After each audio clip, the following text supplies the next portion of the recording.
अमृता. माझ्या व्लॉगमध्ये मी तुमचं स्वागत करत आहे. मी आज आमरस बनवणार आहे.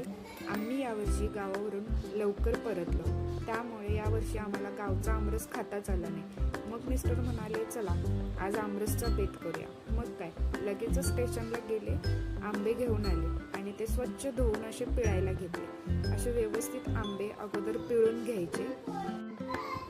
खरं तर ही रेसिपी माझ्या पप्पांची आहे. माझे पप्पा खूप छान आमरस बनवतात आणि मी पण सेम माझा मुलगा जसा गप्पा मारत माझ्यासोबत बसला आहे तशीच पप्पांच्या सोबत आमरस करायला बसायची आणि भरपूर प्रश्न विचारायचे, जसं हा विचारतात. आता आपण त्याच्यावरचा जो काळा भाग आहे तो काढून घ्यायचा आहे आणि बाजून आंबे प्रेस करायचे आणि त्यातील कोय काढून आणि त्यातील गरही काढून घ्यायचा भांड्यामध्ये.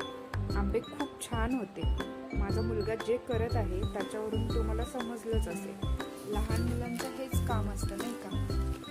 चला तर आपण आता पटापट आंबे पिळून त्याच्यातील कोय आणि गर काढून घेऊया.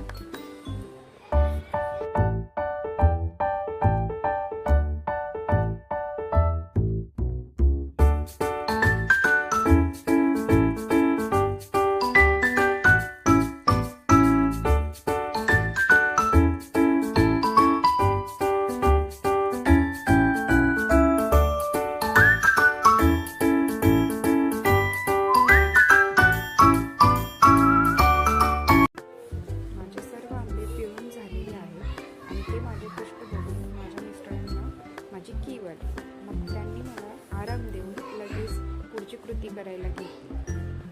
ते गूळ किसून देत होते. तोपर्यंत मी या आमरसमध्ये थोडंसं वेलदोड्याची पूड आणि थोडं जायफळ किसून टाकलं. माझे मिस्टर घरी असले ना नेहमी मला मदत करतात, नाहीतर मग त्यांना ऐकून घ्यावं लागतं, मोबाईल बघत बसता मदत नाही करत. तर अशा प्रकारे गूळ व्यवस्थित म्हणजे अंदाजेच घेतला आम्ही. तो मिक्स करून घ्यायचा, टेस्ट करून बघायचा. जर लागत असेल तर तुम्ही तुमच्या चवीनुसार किंवा आवडीनुसार गूळ एक्स्ट्रा ॲड करू शकता. आम्हाला जसं पटलं तसं आम्ही तेवढा गूळ घातला आणि आपला आमरस रेडी आहे. ह्या ज्या गुठळ्या आहेत ना, ह्या तोंडात आल्याशिवाय मला तर आमरस खाल्ल्यासारखं फील येत नाही. मिक्सरचा जो असतो ना तो असा शेक वगैरे असल्यासारखं वाटतो, पण हा जो गुठळ्यांचा आमरस आहे ना तो मला खूप आवडला. वाव, चला आता आपण मस्तपैकी याच्यावर ताव मारूया.